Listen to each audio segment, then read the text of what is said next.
Hi. So the first thing that we're going to do is we're going to take two of the layers that we rendered out from V-Ray, which is the RGB image and the material ID, and we're going to open them in Photoshop, and we're going to put them together as a single file.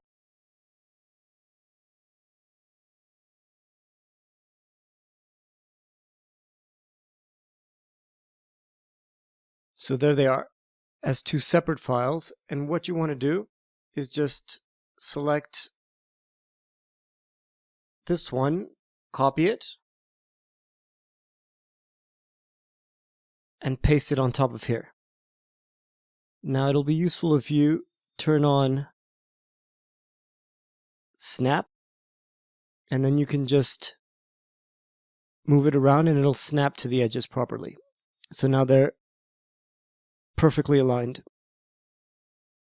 And what this lets you do is it lets you select any color block here, and then that'll give you a selection in the real image, which would be very hard to select otherwise. So say I want to select all of the buildings that surround it. I go to select color range. I just click on the blue, and everything that has that material will be selected in the scene. So that's quite useful. And with just these two, we can start to work. So the first thing that we need to do is select a background. Now, if the background in your image hasn't been removed by your rendering engine like it has here, then all you need to do is select that bit of the image here using the method we just described, and click delete. So then you'll get this. Now there are several ways of getting a background. You might have seen one of these. This is an HDRI sky, and they usually look like a really distorted, super panoramic image. These are actually used when you render. So they're used inside the rendering engine. When you want to actually Photoshop something, it's much more useful to get a simple photograph background. So you can go to a place like textures.com, where you can get a bunch of these skies. Or what might be even more useful is just Google Sky. And then you can get loads and loads and loads of images of varying kitschiness. And so you want to actually select something that will blend in with the scene properly, that's not going to be too distracting. Even though it might be tempting to just use something like super, super crazy. Just go with something that's not going to distract too much. And you might select a couple of images and just try them out. So I've done that already in a file here. And so I've just dropped these layers, these images behind, just copy paste them from your browser or something. And then you can turn them on and off and decide what looks best. Now this one looks just really over the top dramatic. This one's a bit bland. And this one seems to be about right.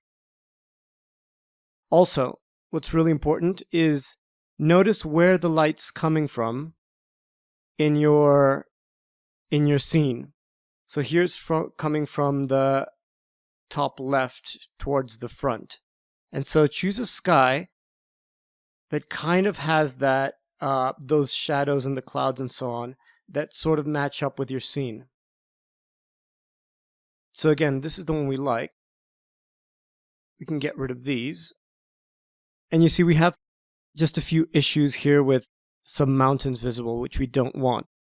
So just a really quick way of doing this killing it is with the patch tool. You can just more or less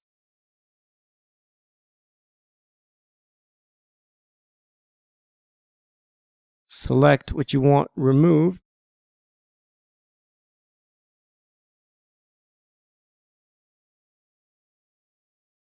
Just give it a reference. And it'll try to fill in the blanks with something that works a bit better. So now when I click this on, then all of these things are removed.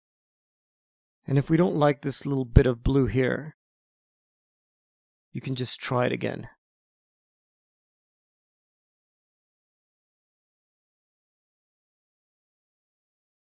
Just tell it to get rid of this by making it look a bit more like this.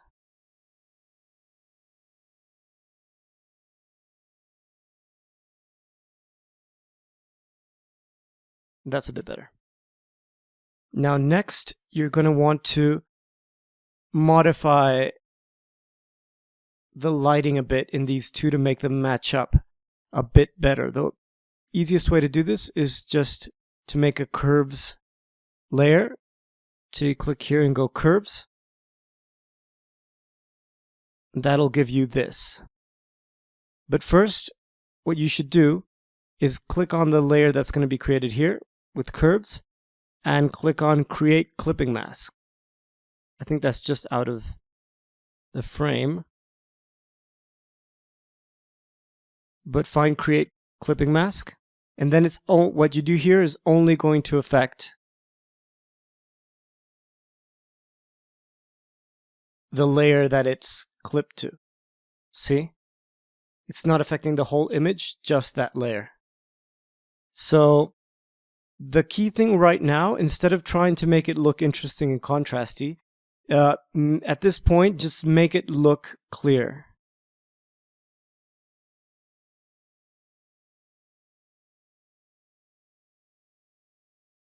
Because we're going to add kind of contrasty effects later. Now it just has to look nice and clear.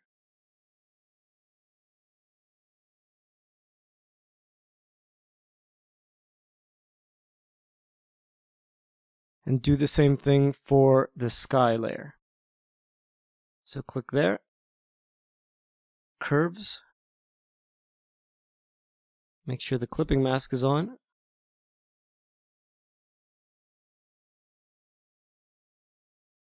And then just try to modify this a bit to make them merge a bit better.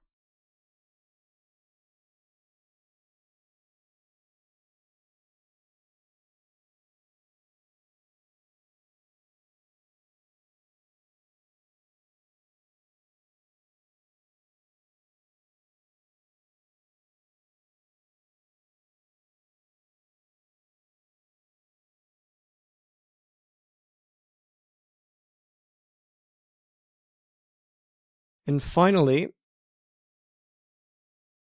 when you're inserting a sky that you haven't rendered into the scene with an HDRI, the scene is always going to have kind of a different color tone to it than the sky. So in order to make them match a bit better, because here you can see that the buildings and everything in this layer looks a bit more yellowy than the background. So a good trick to fix this is to duplicate this layer, the sky. When you duplicate something, you can see that the clipping mask broke. So just move this here and make sure you click on create clipping mask again for the curves. And so this will put this here at the front. And what you want to do is go to filter, make sure the layer is selected, filter, blur, and make it really blurry, just so that it's showing the different tones in the sky.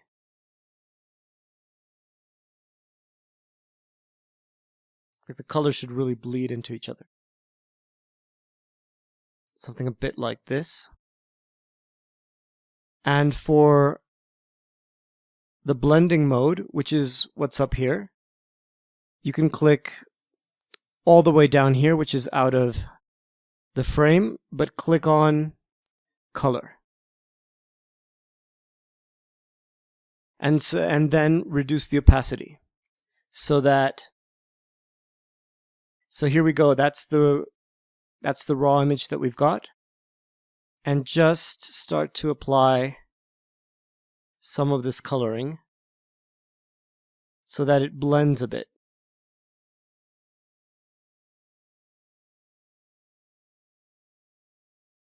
So there's a difference between that and that. You're starting to mix them up a bit.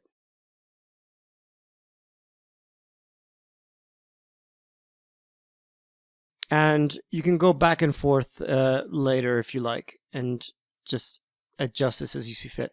But this is a very easy way of adding the tone of the sky to the image and blending them a bit better. Now finally, what you want to do is,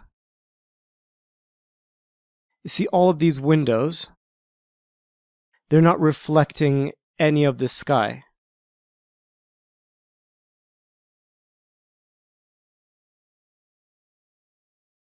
So part of what makes a scene a bit more convincing is when you have reflections that sort of start to integrate with the sky a bit.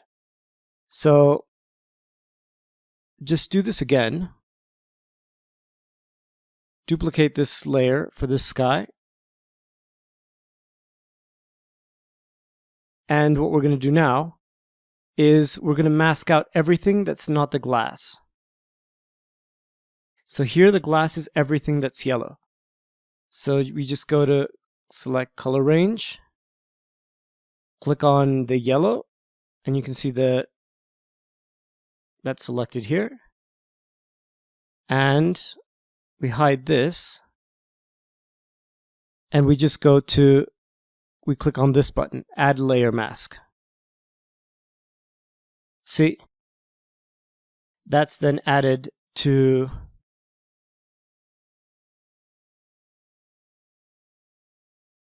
the building. Of course, it's super extreme. So what you want to do here is decrease it a bit in opacity. You might also want to add a curves layer to this. Again, always clicking to create a clipping mask. And then change them to whatever you'd like. Just tweak them to make them a bit better blended.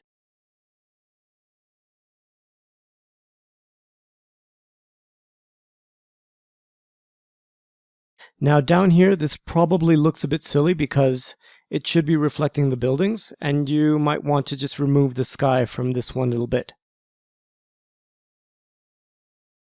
And the way that you can do that is you go back to this layer, and the mask can be edited on its own. So say you click on this black little bit, this black and white part, and then you can start to erase it. Just set up a really smooth eraser brush. So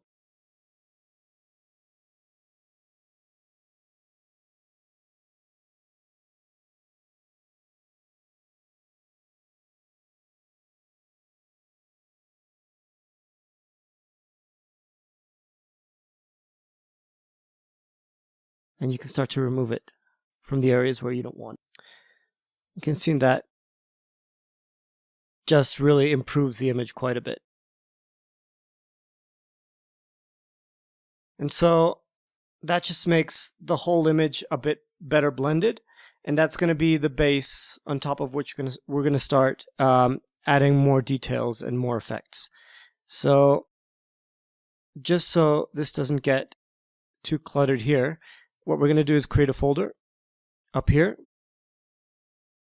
call it base.